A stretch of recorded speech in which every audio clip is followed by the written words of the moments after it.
पुरमेकादशद्वारमजस्या वक्रचेतसः अनुष्ठाय न शोचति विमुक्तश्च विमुच्यते एतद्वै तत्। हंसः शुचिषद् वसुरन्तरिक्षसद् होता वेदिषद् अतिथिर्दुरोणसद् नृषद् वरसद् ऋतसद् व्योमसद् अब्जा गोजा ऋतजा अद्रजा ऋतम बृहत्।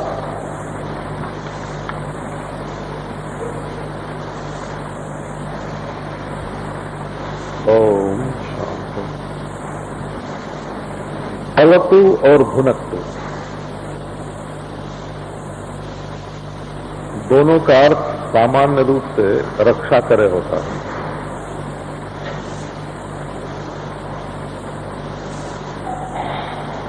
परंतु दो क्रियापद का जब प्रयोग किया गया ना, अवतु और भुनक्तु, तो रक्षा के दो रूप विवक्षित हैं। जैसे एक आदमी पर कोई विपत्ति हो और उसको कोई दुश्मनों से बचा दे, शेर से, बाघ से, भेड़िया से बचा दे,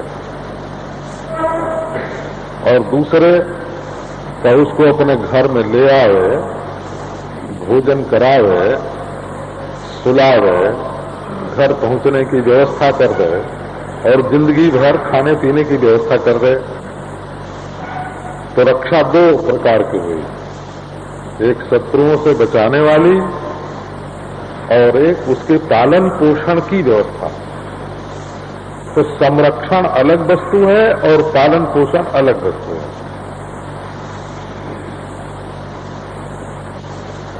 तो ये जो हम लोग अध्ययन करते हैं, अधीता, ये जो हमारा अधीत है,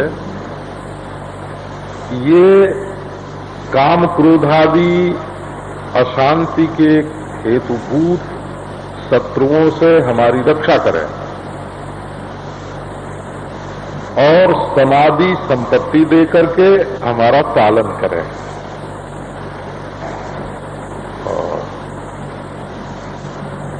और हम वक्ता और श्रोता दोनों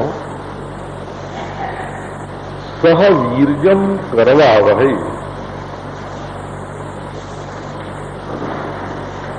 एक प्रकार की जैसे पति पत्नी की रति होती है ना, वैसी जिह्वा और श्रोत्र, श्रोत्र शस्कुली और वाक, इन दोनों की रति संपन्न होगा। सह वीर्यम करवावहै।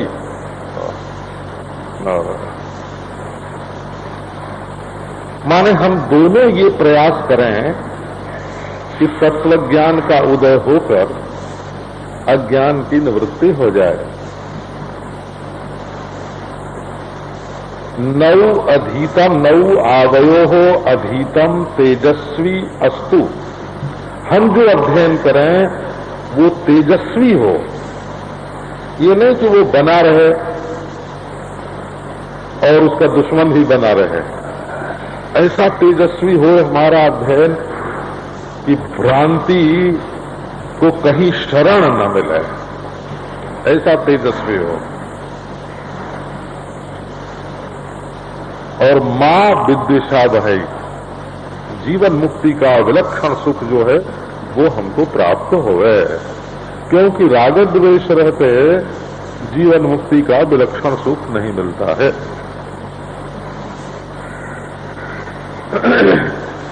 तो ये मंत्र जो है, ये देखो कहां से, एक तो मां विद्वेषावहै, माने हमारे जीवन में जीवन मुक्ति का विलक्षण सुख है। दूसरे का विद्या उदय हो करके अविद्या को निवृत्त कर दे, ये उसके पहले की बात हुई। और सहवीर्यम करवावहै, हम सब मिल करके प्रयत्न करें कि अविद्या निवृत्त हो जाए, श्रवण मनन आदि करें। और भुनक्तु माने सम दमादि सद्गुण संपन्न हों, और अवतु माने काम क्रोधादि दोष जो हैं वो दूर हों। तो काम क्रोधादि दोष की निवृत्ति, समाधि सद्गुण की प्राप्ति, श्रवण मननादि रूप है ना अभ्यास, और विद्या से अविद्या की निवृत्ति और जीवन मुक्ति, इतनी बात इस एक मंत्र में कही हुई है। ये कठोपनिषद का विशेष शांति पाठ है, इसलिए इसका अभिप्राय आपको सुना दिया।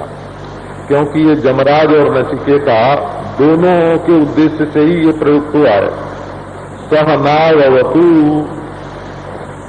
नौ माने जमराज और नचिकेता दोनों। सह नौ भुनक्तु सह वीर्यं करवावहै तेजस्विनावधीतमस्तु मा विद्विषावहै। अब वेदांत की बात प्रारंभ करता हूं।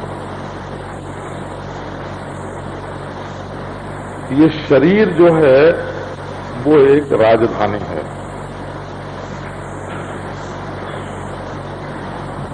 तो शरीर तो अनेक वस्तुओं से बनता है और इसका राजा एक है।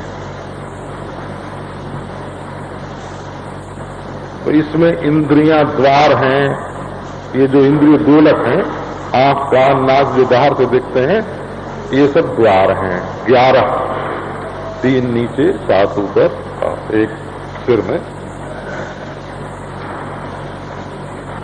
और इनमें इंद्रियां, इंद्रिय वृत्तियां हैं, और उनमें इंद्रियों के अधिष्ठाता हैं, और इनमें मंत्री है, रानी है, पुत्र है, सेनापति है, धर्माध्यक्ष है। ये प्रकृति मंडल जिसको बोलते हैं, इसी को प्रकृति मंडल बोलते हैं। अमात्य मंडल, प्रकृति मंडल, मंत्रिमंडल, उसमें राजा जो है वो प्रमुख होता है। और वो कैसा है, एक अवक्र चेता है। अवक्र चेता का कल आपको जो आध्यात्मिक भाव है वो सुनाया था क्या, कि सूरज की किरणें जो हैं वो तो बादल आदि में आ करके वक्र हो जाते हैं और रंगीन हो जाते हैं, रंगीन दिखने लगते हैं। रंगीन होती नहीं है, रंगीन दिखने लगते हैं। परंतु ये जो आत्मदेव हैं, प्रकाश स्वरूप, इनमें वक्री भवन नहीं होता है। माने अंतःकरण की जो परिणम माना वृत्ति है, बदलती हुई वृत्ति है। परिणम माना माने बदलती हुई, घटाकार हुई, फिर उसको छोड़ के पटाकार हुई, फिर मठाकार हुई, स्त्री आकार हुई, पुत्राकार हुई, धनाकार हुई। अंतःकरण की वृत्ति बदलती रहती है। और ये महात्मा जो हैं, ये अवक्र चेता हैं, किसी के बदलने से बदलते नहीं। इनका चेत माने विज्ञान एक रस है। अब जरा उधर से देखो, जैसे राजा ऐसा होना चाहिए कि स्त्री समझे, रानी समझे कि हमारे अनुकूल है, और हम जो कहते हैं सो ही करते हैं। अब मंत्री समझे कि हमारे अनुकूल हैं, पुत्र समझे कि हमारे अनुकूल हैं, सेनापति समझे कि हमारे ही अनुकूल हैं, हमसे ज्यादा प्रेम करते हैं। प्रजा समझे कि अरे हमारे लिए तो ये सब को छोड़ सकते हैं। तो प्रजा, मंत्री, सेनापति, रानी, पुत्र, कोषाध्यक्ष, सबको जिसमें आनुकूल्य का भान हो, कोई अपना दुश्मन न समझे। हमारे ऊपर उनका हाथ है, हमारे साथ उनकी शक्ति है, हमारे साथ उनका प्रेम है, उसको राजा बोलते हैं। हो अवक्र चेतसा, जो कुटिल नेत्र से किसी को न देखे, सबके ऊपर अपना वरद हस्त रखे, उसका नाम राजा होता है। विकारों से रहित, जन्म शब्द का अर्थ है। आत्मा के बिना मुर्दा भी नहीं होता। हाँ, ये जो जिंदा रहने वाले हैं ना, वो समझते हैं कि शरीर में रहने वाली एक चेतना का नाम, एक होश का नाम आत्मा है। में बेहोशी का जो साक्षी है उसको आत्मा बोलते हैं। गाढ़ सुषुप्ति में, गाढ़ समाधि में, गाढ़ बेहोशी में जो एक रस ज्यों का त्यों उसको देखता रहता है, तो बोले कि फिर हर शरीर में अलग होए। अब जरा एक बात सुनाता हूं आपको। पहले एक बालक था, तो समझो कि सन 42 से ही छोटी उम्र का था। उस समय उसकी उम्र 13-14 बरस की थी। सत्संग में आना शुरू किया, हमारे पास आता था ये, उसके माँ बाप और वो। तो माँ बाप बड़े कट्टर वेदांती थे। तो माँ तो सन्यासिनी हो गई, बाप अभी दुकान कर रहा है, और माँ तो स्वामी निर्मलानंद जी के आश्रम में अब रहती है कर्णवास में। तो वो लड़का जो है वो कोई बात सुने ही नहीं। उससे कोई कहे मिठाई क्यों खाई, बोले मैं खाने वाला थोड़े ही हूं, मैं तो दृष्टा हूं। बोले बदमाशी क्यों की स्कूल में, बोले मैं तो दृष्टा हूं, मैं करने वाला थोड़े हूं। तो तमाचा मारा। उसके बाद बोले कि अब, तो बोले मैं दृष्टा हूं, मुझे घाव नहीं लग रहा। अच्छा रोता है, बोले मैं रोता थोड़ी, मैं रोने का दृष्टा। अब बस कोई न चले, बात ही न चले उसके सामने। तो विपिन बाबू ने एक दिन उसको बैठाया अपने पास, मिश्रा जी ने, और बोले कि अच्छा ये बात बताओ कि तुम तो रोने के, हंसने के, चोरी के, बदमाशी के सबके दृष्टा हो, मैं क्या हूं? तो बोले कि तुम भी दृष्टा हो। ऐसे तो उन्होंने कहा कि अच्छा एक दृष्टा तुम और एक दृष्टा मैं, तो दो दृष्टा हुए कि नहीं हुए? तो बोला कि हाँ दृष्टा तो दो हैं, है? जितने शरीर हैं, जितने शरीर हैं उतने दृष्टा हैं। तो विपिन बाबू ने कहा कि बस अब फेल हो गए तुम, है ना, अब फेल हो गए। क्योंकि दृष्टा को अनेक मानना ये किसी भी युक्ति और अनुभव से सिद्ध नहीं हो सकता, है ना। अब फेल हो गए भाई। तो एक योग दर्शन में दृष्टा मानते हैं, एक सांख्य दर्शन में दृष्टा मानते हैं, बोला, और एक वेदांत दर्शन का दृष्टा है। तो योग दर्शन और सांख्य दर्शन में जिसको दृष्टा कहते हैं वो निरोध दशा में, चित्त के निरोध दशा में तो दृष्टा है, बोला। आपको योग दर्शन की बात सुनाते हैं। योगश्चित्त वृत्ति निरोधा तदा द्रष्टु स्वरूपे अवस्थानाम। योग माने चित्त वृत्ति का निरोध। निरुद्ध वृत्ति जब होती है तब दृष्टा उस निरोध के साथ तादात्म्यापन्न न होकर के अलग होकर उसको देखता रहता है। लेकिन चूंकि अंतःकरण अनेक हैं, कोई निरुद्ध है, कोई विक्षिप्त है, कोई मूढ़ है। तो मूढ़ अंतःकरण का दृष्टा, विक्षिप्त अंतःकरण का दृष्टा, निरुद्ध अंतःकरण का दृष्टा, जितने अंतःकरण उतना दृष्टा, है ना। ये बात योग दर्शन में मानी जाती है।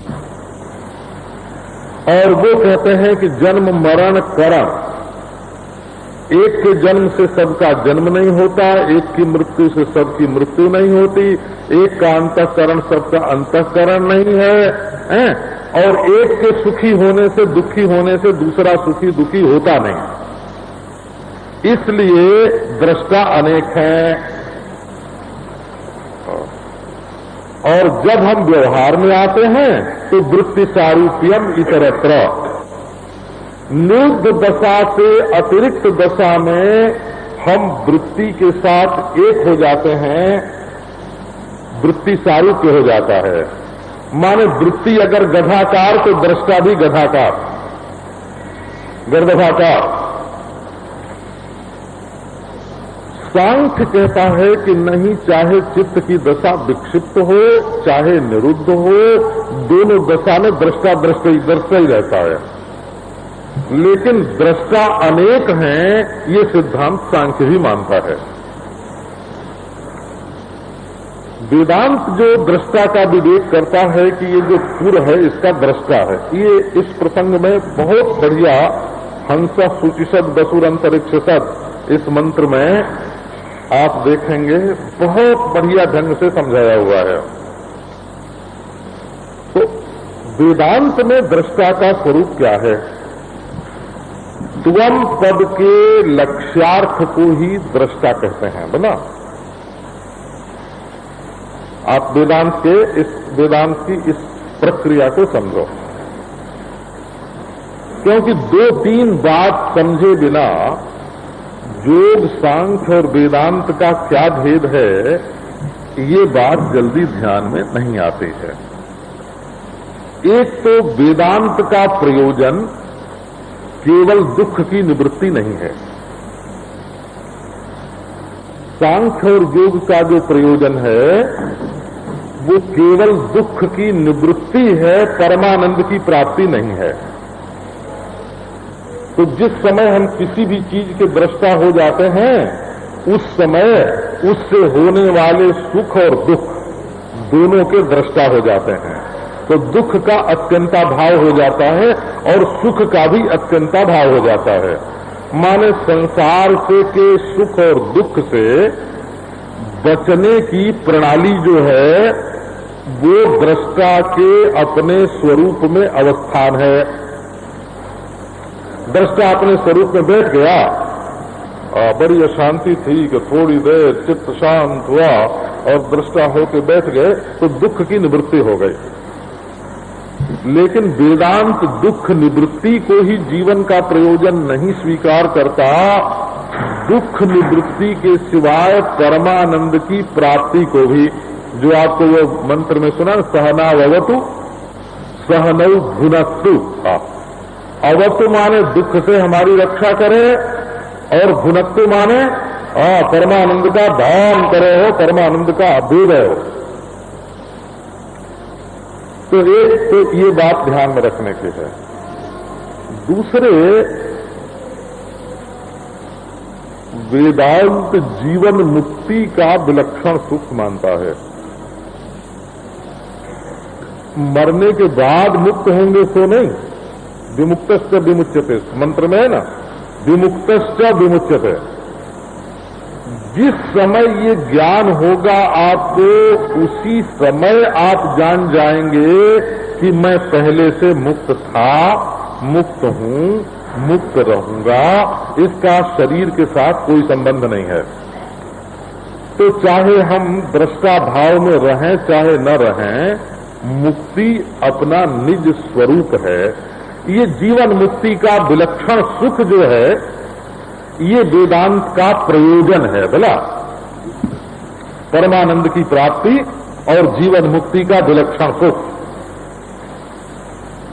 अच्छा, और तीसरी बात इसमें ध्यान रखने की ये है कि ये जो वेदांत का दृष्टा है वो एक शरीर में रह करके उस शरीर का दृष्टा नहीं है, ये संपूर्ण जगत का दृष्टा है। बोला तो एक अंतःकरण की वृत्तियों का जो दृष्टा होना है वो वेदांत का दृष्टापन नहीं है। तो ये बात क्या है, हम आपको वेदांत सुनाना चाहते हैं। असल में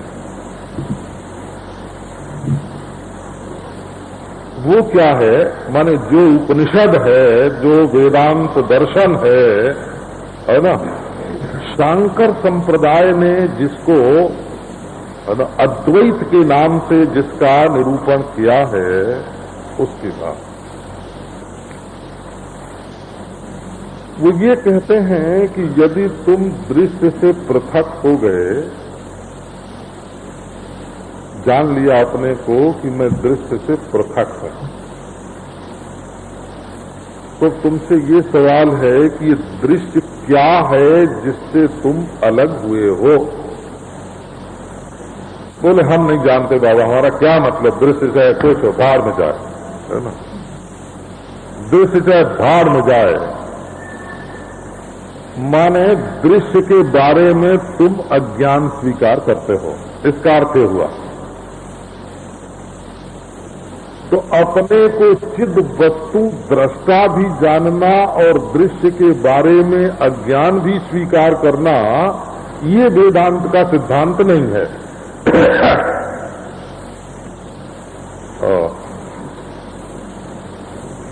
वेदांत के सिद्धांत में तीन बात नहीं सिद्ध होगी, बोला क्या?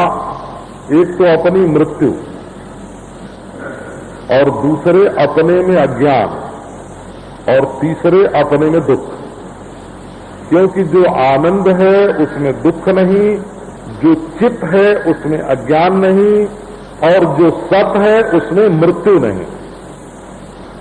तो यदि तुम अपने स्वरूप में अज्ञान को स्वीकृति देते हो कि दृश्य क्या है, कहां से आया है, कहां जाएगा, दृश्य क्या है, बोले हम नहीं जानते, धार में कुछ भी हो, है ना।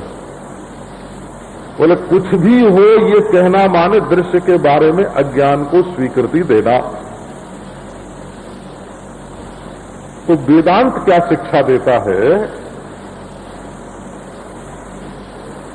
वेदांत का प्रारंभ ही यहीं से है। भला एक के विज्ञान से सर्व का विज्ञान, ये भूल नहीं जाना। आप दृष्टा को तब ठीक ठीक जान जाओगे जब दृश्य को भी ठीक ठीक जान जाओगे। एक विज्ञान से सर्व का विज्ञान, ये वेदांत एकस्मिन् विज्ञाते है सर्वम विज्ञातम भवति, ये वेदांत की प्रतिज्ञा है। वेदांत की प्रतिज्ञा है कि एक ऐसी वस्तु है जिसका विज्ञान, जिसका अनुभव, जिसका ज्ञान हो जाने पर सर्व का विज्ञान हो जाता है। इसी प्रतिज्ञा की पूर्ति के लिए वेदांत प्रारंभ हुआ है।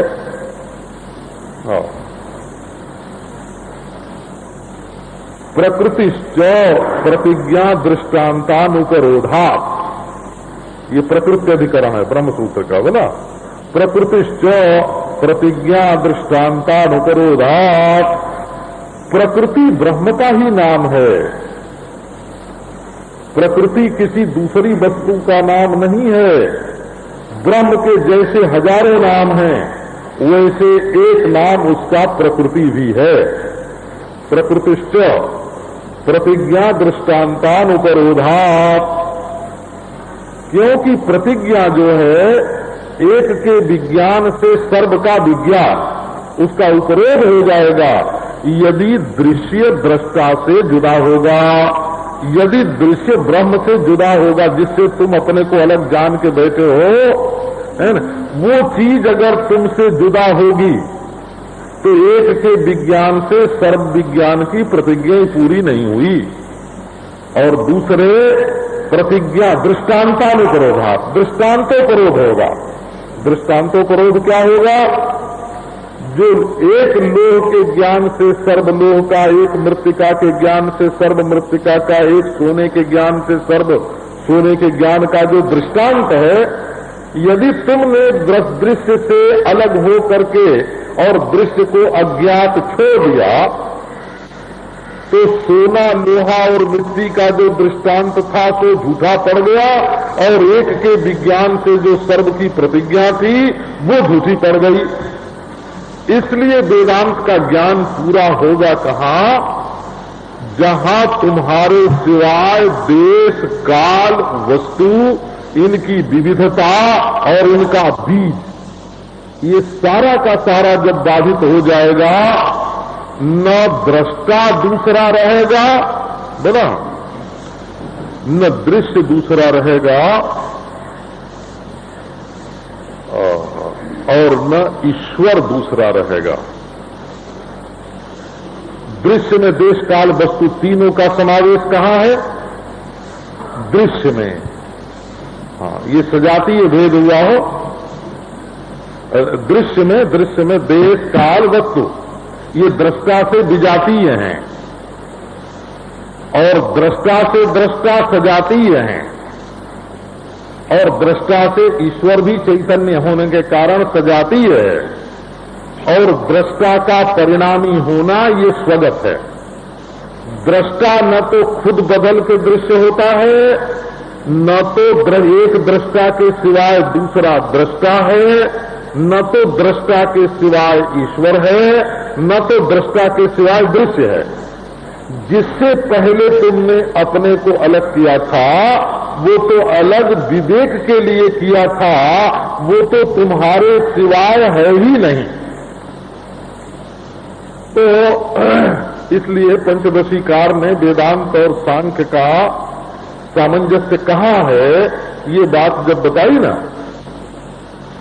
तो जीव भेदो जगत सत्यम ईशोन्यः इति चेत त्रयम त्यज्यते तैहि तदा सांख्य योग वेदांत सम्मते है। पंचदशीकार ने कहा कि तीन बात अगर सांख्यवादी और योगवादी छोड़ दें तो वेदांत के साथ उनका मत मिल जाता है। तो तीन कौन सी बात? बोले एक तो जीव अनेक हैं, दृष्टा अनेक हैं, ये बात छोड़ दें, जीव भेदो, और दूसरी बात ये दृश्य सच्चा है, ये बात छोड़ दें, और तीसरी बात कि दृष्टा से अन्य कोई परोक्ष ईश्वर है, ये तीसरी बात। अगर ये तीन बात सांख्य और योग छोड़ दें तो वेदांत से उनका कोई मतभेद नहीं रहेगा। वेदांत से मतभेद मिटाने के लिए दृश्य की सत्यता, जीव की अनेकता और ईश्वर की अन्यता, ईश्वर की अन्यता, जीव की अनेकता और दृश्य की सत्यता, ये तीन बात जब बाधित होगी, कटेगी, तब ये दृष्टा जो है वो अद्वय ब्रह्म है, ये ज्ञान होगा। तो वेदांत की कुछ विशेषता बताने के लिए है ना, अवक्र चेतसः, ये तो महाराज अवक्र चेता है। हाँ, इसको तो आपके कोयले में भी यही है और प्रकाशमान सूर्य में भी यही है। न सूर्य के प्रति वक्र है, न कोयले के प्रति वक्र है। कोयले से विलक्षण होकर, कोयले के रूप में प्रतीत होकर हैं, कोयले की आत्मा है, और सूर्य से विलक्षण है और सूर्य के रूप में प्रतीत हो रहा है और सूर्य की आत्मा है, अवक्र चेता है। एक तीसरी बात आपको वेदांत के संबंध में ये ध्यान रखने की बताता हूं, वेदांत साधन नहीं है, वेदांत प्रमाण है। ये बात अगर समझ में नहीं आवे तो आदमी को 1000 वर्ष भी अभ्यास करने पर है ना, वेदांत का सिद्धांत समझ में नहीं आएगा। 1000 बरस और 1000 जोगी, है ना, महायोगी परमेश्वर स्वयं, परमेश्वर भी जब समझावेगा तुम्हारे सामने, परमेश्वर कृपा करके साकार रूप से प्रकट हो जाए और समझावे, तो वो प्रमाण द्वारा ही समझावेगा। अभी मैं द्रांगध्रा गया था ना, तो सुरेंद्र नगर से कॉलेज के लड़के आए एमए पास। बोले महाराज अन्न संकट कैसे दूर होगा? मैंने कहा उत्पादन बढ़ाने से होगा। बोले महाराज आप अपनी तपस्या की शक्ति से दुनिया में अन्न नहीं बढ़ा सकते। मैंने कहा हमारी शक्ति जो है वो अवैज्ञानिक ढंग से काम नहीं करेगी, वैज्ञानिक ढंग से काम करेंगे। तुम लोग जो जवान हो, जब तुमको सिंचाई के काम में लगावेगी, खाद बांटने के काम में लगावेगी, हैं, जब हमारी शक्ति, बोले कि नहीं महाराज शक्ति तो कुछ विलक्षण होती है। मैंने कहा देखो जब कोई स्त्री आवेगी हमारे पास कि महाराज आशीर्वाद दो बेटा हो जाए, हैं, तो क्या हम उसको ऐसा आशीर्वाद दे सकते हैं कि बिना पुरुष संयोग के ही बेटा हो जाए? हैं? हमारा आशीर्वाद भी तो कहीं काम करेगा तो वैज्ञानिक ढंग से उसका कोई विज्ञान होगा, उसकी रीति से होगा। बिना वैज्ञानिक रीति के आशीर्वाद कैसे काम करेगा? जब कोई कहेगा कि हम किसी का मुंह देखना चाहते हैं तो हम पहले उसको आंख दे लेंगे तब न वो मुंह देखेगा। माने मुंह देखने के लिए आंख का होना जरूरी है। तो प्रमाण माने क्या होता है? प्रमाण किसी वस्तु को उत्पन्न नहीं करता और प्रमाण किसी वस्तु को मिटाता नहीं। ये आंख हमारी प्रमाण है, किसमें? रूप में। भला अगर रूप देखना हो तो आंख चाहिए, और शब्द सुनना हो तो कान चाहिए, गंध सूंघनी हो तो नाक चाहिए, स्वाद लेना हो तो जीभ चाहिए, स्पर्श करना हो तो त्वचा चाहिए। इन्हीं को प्रमाण बोलते हैं, वो प्रमाण। और हम सोए थे कि नहीं ये जानना हो तो आप स्वयं प्रमाण होंगे कि कोई दूसरा होगा? एक ने कहा तुम्हारी नाक घर घर कर रही थी, तुम सो गए थे। तो दूसरे ने कहा हम तो जानबूझ के बजा रहे थे, है ना, हम तो जानबूझ के बजा रहे थे, हम नहीं सोए थे। तो अपनी सुषुप्ति में प्रमाण कौन होगा? तो स्वयं होगा ना, स्वयं होगा अपनी सुषुप्ति में प्रमाण। साक्षी भाव से है सुषुप्ति, साक्षी भाव से है सुषुप्ति। वो दूसरा कोई कहे कि तुम सोए थे कि नहीं सोए थे, इसमें, है ना, इसमें कोई प्रमाण नहीं है। तो ये जो आत्मा का अद्वितीयपना है, अपरिच्छिन्नपना है, ये जो आत्मा का ब्रह्मपना है, ये साधन साध्य नहीं है। क्यों नहीं है? ये साधन साध्य नहीं है। क्यों नहीं है? कि जो चीज साधन से उत्पन्न होगी वो मर भी जाएगी, हैं? अच्छा, जो चीज साधन से उत्पन्न होगी वो मर जाएगी। तो बोले कि पहले अब साधन हम क्यों करें? एक इस प्रश्न का उत्तर भी दें।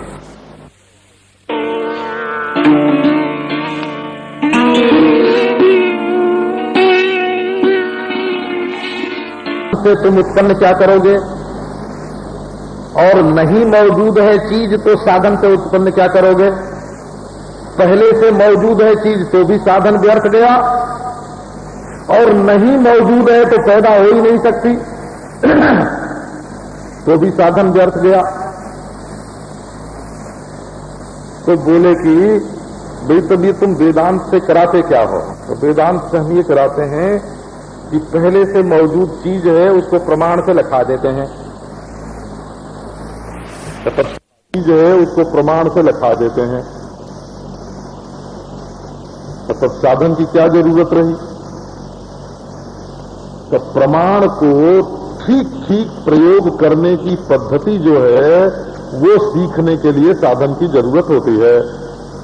समझो कि बंदूक से निशाना मारना है तो आंख ठीक चाहिए ना, निशाना ठीक लगना चाहिए, तब वो लक्ष्य भेद होगा। परंतु आंख में कोई दोष हो तो पहले से दवा डाल लो बोला, और बंदूक अगर साफ न हो तो साफ कर लो। तो बंदूक साफ करने के लिए साधन की जरूरत है, आंख साफ करने के लिए साधन की जरूरत है, लेकिन लक्ष्य भेद के लिए तो निशाना ही ठीक लगना चाहिए ना। ऐसे अज्ञान की निवृत्ति के लिए, प्रमाण की शुद्धि के लिए, माने जो अंतःकरण ब्रह्माकार वृत्ति से युक्त होना है, उस अंतःकरण में अगर कोई गंदगी है तो उसकी निवृत्ति के लिए साधन की जरूरत है। लेकिन अंतिम काल जहां साक्षात्कार है ना, वहां साधन की जरूरत नहीं है, वहां तो बिल्कुल निशाने पर वृत्ति ठीक लगनी चाहिए।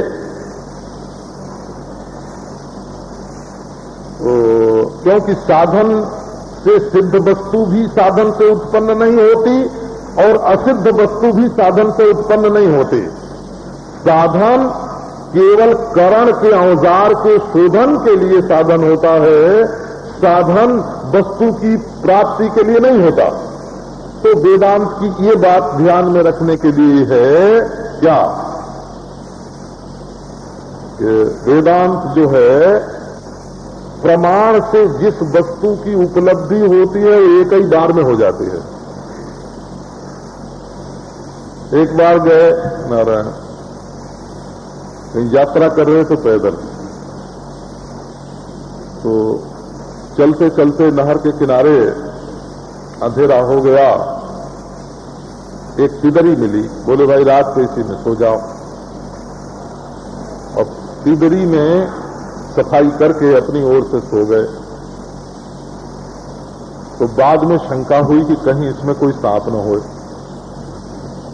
अब महाराज नींद ही ना आवे, बार बार उठें, टार्च जलावें। तो बोले भाई एक बार पूरी तरह से देख लो, इसमें बिल है कि नहीं, इसमें सांप आने की जगह है कि नहीं, रहने की जगह है कि नहीं। अरे एक बार देख लिया और फिर सांप दुपट्टा सो गए, ये सांप नहीं है, ये तो रस्सी है। देख लिया कि सांप नहीं है, रस्सी है, और जब रस्सी को जान लिया, अधिष्ठान याथात्म का बोध हो गया, है ना, कान दुपट्टा सो गए। ये उपासना नहीं है, ये भावना नहीं है, ये ध्यान नहीं है। बोला ये जो ब्रह्म विज्ञान है ये प्रतिपत्ति का अंग नहीं है। बोला प्रतिपत्ति माने एक बार जाना और एक बार पाया। इसमें जानना और पाना दो बार नहीं होता, क्योंकि जो ज्ञान दूसरे के बारे में होता है उसमें जानना अलग और पाना अलग होता है, और जो ज्ञान अपने बारे में होता है उसमें जानना और पाना दो बार नहीं होता। तो वेदांत जो है वो अपना आत्मा है। भामतीकार कहते हैं, और जहां अध्यास भाष्य की व्याख्या प्रारंभ हुई ना, वहां कहते हैं कि देखो विचार दो ही बारे में किए, दो बात के बारे में किया जाता है ना। एक तो बात में संदेह हो गए, है ना, संदेह हो गए, और एक प्रयोजन हो गए। प्रयोजन हो तब विचार किया जाता है, और संदेह हो तो संदेह की निवृत्ति के लिए विचार किया जाता है। एक सीतालोक मध्यवर्ती घट है, बिल्कुल आदमी बैठा है। अब यहां माधव जी बैठे हैं कि नहीं, इस पर कोई मीमांसा करने की जरूरत है? यहां आदमी बैठा है कि नहीं, इस पर कोई सोच विचार करने की जरूरत है? बोले नहीं। बोले एक कौवा पकड़ के ले आओ, हम देखेंगे उसके मुंह में दांत होता है कि नहीं। अरे कोई मतलब है, दांत की कोई दवा बनती है, कोई तावीज बनती है? बोले कि सो तो नहीं, कि नहीं, कान कौवा पकड़ के ले आओ, हम देखेंगे कि उसके दांत है कि नहीं है। करट दंत परीक्षा। बोले निष्प्रयोजन है। पहले कोई प्रयोजन हो, उससे कोई मतलब निकलता हो, तब कौवे के दांत की परीक्षा करें, हैं? और संशय हो कि यहां आदमी बैठा है कि नहीं, तब उसको देखें। ये आत्मसत्ता जो है ना, आत्मसत्ता, ये सीतालोक मध्यवर्ती घट के समान साक्षात अपरोक्ष है कि आत्मा है, मैं हूं। इस पर विचार करने की जरूरत पड़ा। मैं हूं, मैं जानता हूं और मैं परम प्रिय हूं, इस पर विचार करने की जरूरत है ना। बोले कि ठीक है, सामान्य रूप से मैं हूं, मैं जानता हूं, मैं प्रिय हूं, ये मालूम है, परंतु मैं अद्वितीय ब्रह्म हूं, ये तो तुमको नहीं मालूम है ना। तो आओ विचार करो कि ये आत्मा अद्वितीय ब्रह्म है कि नहीं। दुनिया में जितने हिंदू, मुसलमान, पारसी, सिख, यहूदी हैं, सब मैं हूं कि नहीं, ये विचार करना है। इंद्र, चंद्र, वरुण, कुबेर, ब्रह्मा, विष्णु, महेश जो कुछ है सो सब मैं हूं कि नहीं। अनंत कोटि ब्रह्मांड जिसमें भास रहे हैं, है ना, वो अनंत कोटि ब्रह्मांड मैं ही हूं कि नहीं, ये देखना है। बोले कि ये भी कौवे के दांत की परीक्षा के समान व्यर्थ है। तो नहीं, व्यर्थ नहीं है, सब प्रयोजन है। तो क्या सब प्रयोजन है कि अभी जो हिंदू को मुसलमान से द्वेष होता है और मुसलमान को हिंदू से, पारसी को सिख से, सिख को पारसी से, ईसाई को बौद्ध से, बौद्ध को ईसाई से, ये जो द्वेष होता है और ये जो मालूम पड़ता है ये हमारा प्रांत है, ये हमारी धरती है ना, हमारा राष्ट्र है, हमारी धरती है, अरे हमारा ब्रह्मांड है, और जो सबसे द्वेष हो, द्वेष रागत द्वेष, भाई भतीजे का पक्ष होता है और दुश्मन से द्वेष होता है, ये जो अंतःकरण की स्थिति होती है, क्यों होती है? इसलिए कि तुम अपने को अद्वितीय ब्रह्म के रूप में नहीं जानते, है ना। तो सब प्रयोजन हुआ ना क्या? जिस राग द्वेष के कारण हम जीवन में दुखी हो रहे हैं, देह का देह संबंधी राग द्वेष, परिवार संबंधी राग द्वेष, जाति संप्रदाय संबंधी राग द्वेष, प्रांत, राष्ट्र, पृथ्वी, ब्रह्मांड मंडल संबंधी राग द्वेष, आपको क्या बतावें, वैकुंठ में जाए कि गोलोक में इस बात को लेकर के राग द्वेष होता है, हाँ, खुदा का जो गृहस्थ है, गृहस्थ जो स्वर्ग राज्य है ना, उसमें इंद्र रहता है कि नहीं? मुसलमान कहते हैं बिल्कुल नहीं रहता है, हिंदू कहते हैं कि रहता है। इसके लिए सिर्फ रैयल होती है। तो ये जो बेवकूफी के कारण, अज्ञान के कारण जो सृष्टि में राग द्वेष हो रहा है, इस राग द्वेष को नितांत निवृत्त करके जीवन मुक्ति का विलक्षण सुख जब मिलता है तो सब प्रयोजन हुआ ना। अपनी अद्वितीयता का जो ज्ञान है वो सब प्रयोजन हुआ, और संसार के विचार को छोड़ देना, है ना, ये अज्ञान की स्वीकृति हुई, अज्ञान की स्वीकृति हुई। संसार के विचार को छोड़ना नहीं।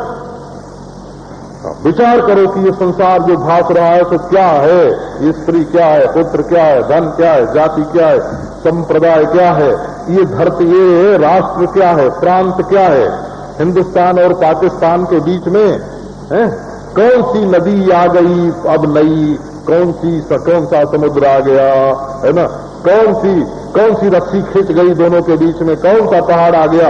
ये जो अपने मन में जो द्वेष हो करके जलाता रहता है, ये द्वेष मिटता है, ये द्वेष मिटता है, ये राग मिटता है नारायण अपनी अद्वितीयता के ज्ञान से। अजस्या वक्र चेतसा, ये अजन्मा ब्रह्म, ये दृष्टा नारायण अवक्र चेता है, सबसे विलक्षण है, सब में अनुगत है, इसके सिवाय दूसरी कोई वस्तु नहीं है। और ये बात जिंदगी भर दोहरा, ये जप नहीं है। बोले आओ माला ले लें, हम ब्रह्मास्मि, हम ब्रह्मास्मि जपें। इस जप का नाम हम ब्रह्मास्मि नहीं है ना।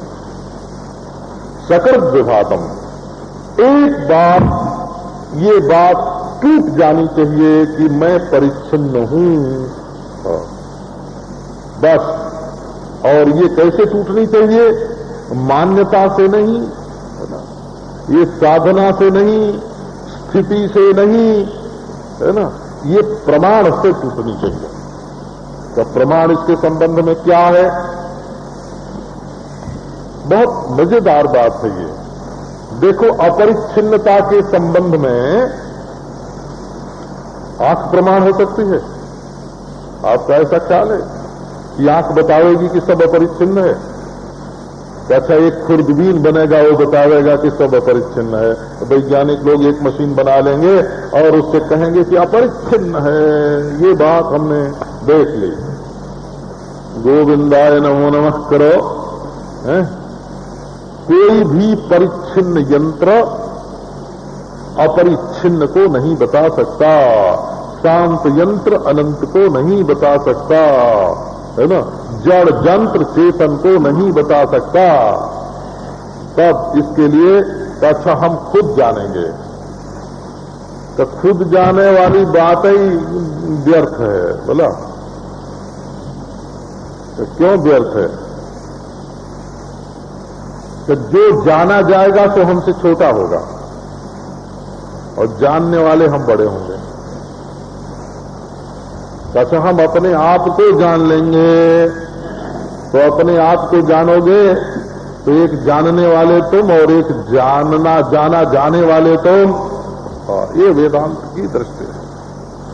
तब बोले कि भाई फिर जो करण रूप प्रमाण से जो वस्तु अज्ञात होती है, जहां हमारी आंख नहीं पहुंचती है, वहां के बारे में कोई आके बताता है ना, ये ऐसा है। जाके हम फिर देख सकते हैं ना। शब्द प्रमाण कहां होता है? शब्द प्रमाण वहां होता है जहां हमारी आंख नहीं काम करती, है ना। बाघ ज्योति प्रमाण कब होती है? आप जानते हैं बाघ ज्योति कब प्रकाश देती है? आप अंधेरे में बैठे हों तो कोई आया, एक ने पूछा कौन है भाई? बोले दिखता नहीं है। बोले अरे कुछ अनुमान तो लगाओ। बोले कि नहीं, अंदाज नहीं होता है। क्या हुआ? आंख हार गई और मन हार गया। मन हार गया, इसको मनोज्योति बोलते हैं। बाघ नेत्र ज्योति हार गई और मनोज्योति हार गई। वहां उसने कहा मैं श्याम सुंदर हूं, है ना। तो बाघ ज्योति ने वहां प्रकाश दिया। हाँ भाई, आवाज तो वही है, श्याम सुंदर की है। बाघ ज्योति ने काम दे दिया हो। जहां नेत्र ज्योति हार जाती है और जहां मनोज्योति हार जाती है। इसीलिए सुषुप्ति दशा में भी जब हम किसी का नाम लेकर पुकारते हैं तो वहां मनोज्योति नहीं होने पर भी, नेत्र ज्योति नहीं होने पर भी वहां बाघ ज्योति प्रकाश करती है। शब्द शक्ति रचिंत्यत्वात् विद्मस्तम मोहानता। शब्द जाकर के सुषुप्ति को तोड़ देता है, तोड़ देता है सुषुप्ति को। तो इस अज्ञान भ्रांति को निवृत्त करने के लिए वेदांत ज्योति है, हो इसका नाम वेदांत ज्योति है। ये नेत्र ज्योति से, मनोज्योति से, बुद्धि ज्योति से, ये मन का दृष्टा, बुद्धि का दृष्टा, नेत्र का दृष्टा अपने आप को अद्वितीय ब्रह्म नहीं जानता। ये कैसे जानता है?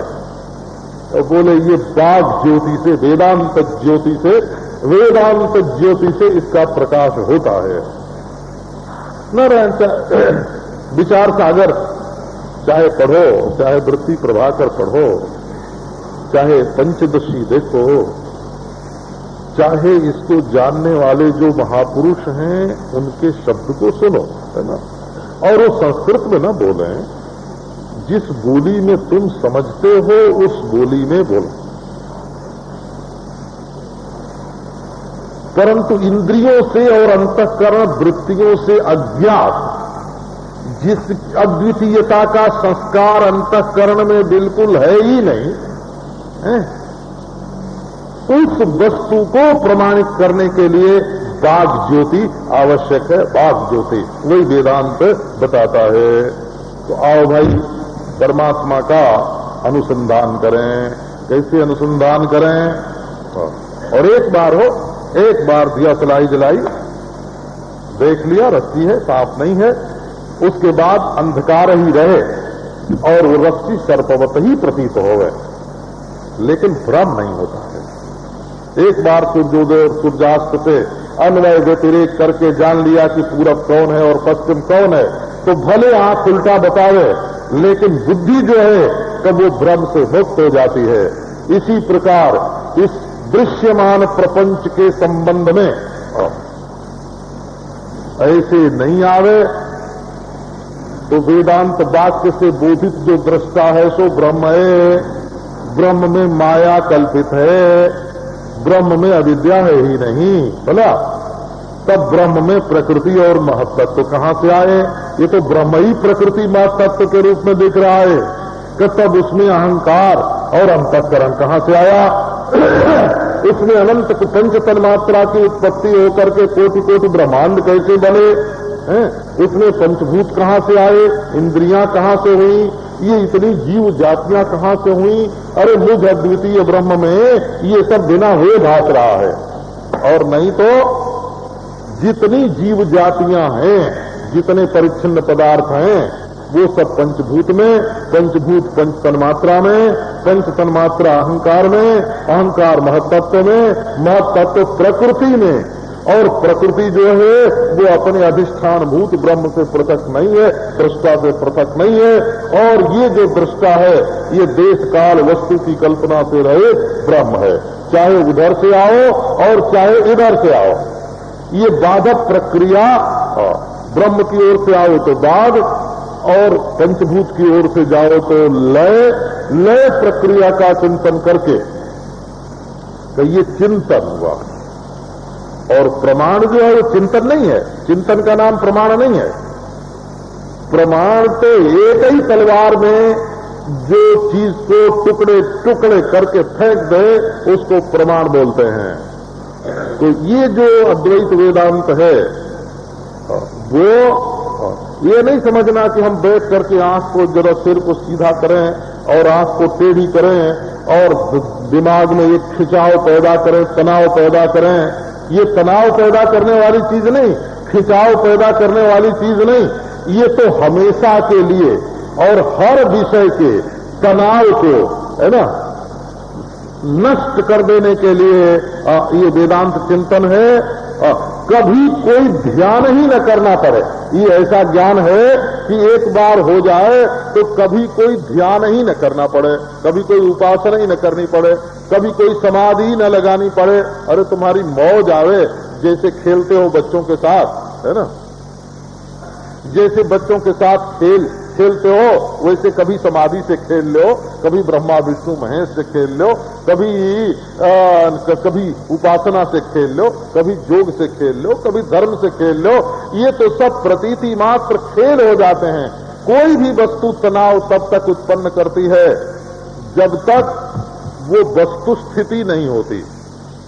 वेदांत माने वस्तु स्थिति को, है ना, ज्यों की त्यों प्रकाशित करने वाला आत्म वस्तु बोला, आत्म वस्तु स्थिति को ज्यों की त्यों प्रकाशित करने वाली का ये वस्तु का, इसमें तो अवक्र चेतसः, अवक्र चेतसः, अवक्र चेता माने है ना, जिसमें खिंचाव हो सो वक्र, वक्र माने टेढ़ा हो, जिसमें तनाव हो सो वक्र। ये नहीं है कि हाय हाय हमको मिला ही नहीं, हाय हाय हमको खो गया। अरे कुछ खोया ही नहीं है, खोने का भ्रम है ना। वो तो हमारे कभी कलम खोती है ना, कभी चाबी खोती है ना, कभी कोई किताब खोती है तो हनुमान जी 5 रुपए का लड्डू खा लेते हैं और फिर वो अपनी जगह पर ही मिलती है। तो चीज जो है वो बिल्कुल अपनी जगह पर मिलती है। और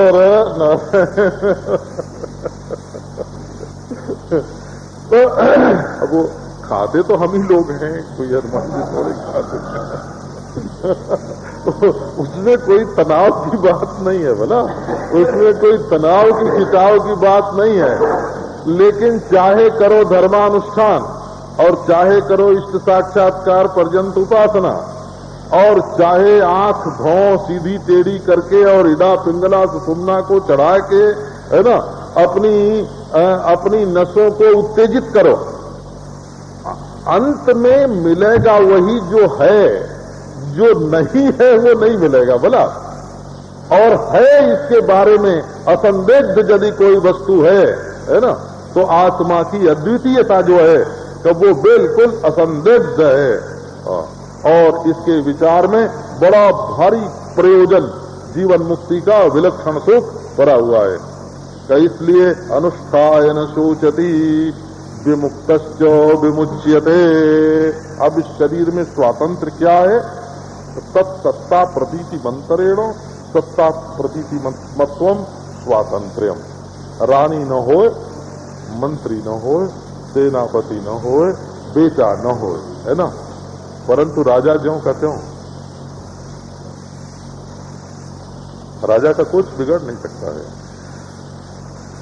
अरे मंत्री पर मंत्री आते हैं, रानी पर रानी आती है, बेटे पर बेटा आता है ना, सेनापति पर सेनापति बदलता है, परंतु आत्मदेव जो है तो वो तो ज्यों का त्यों है। ये कुछ शोक मोह की आत्यंतिक निवृत्ति और बस परमानंद हो, परमानंद। तो अच्छा, आप कल सुना तो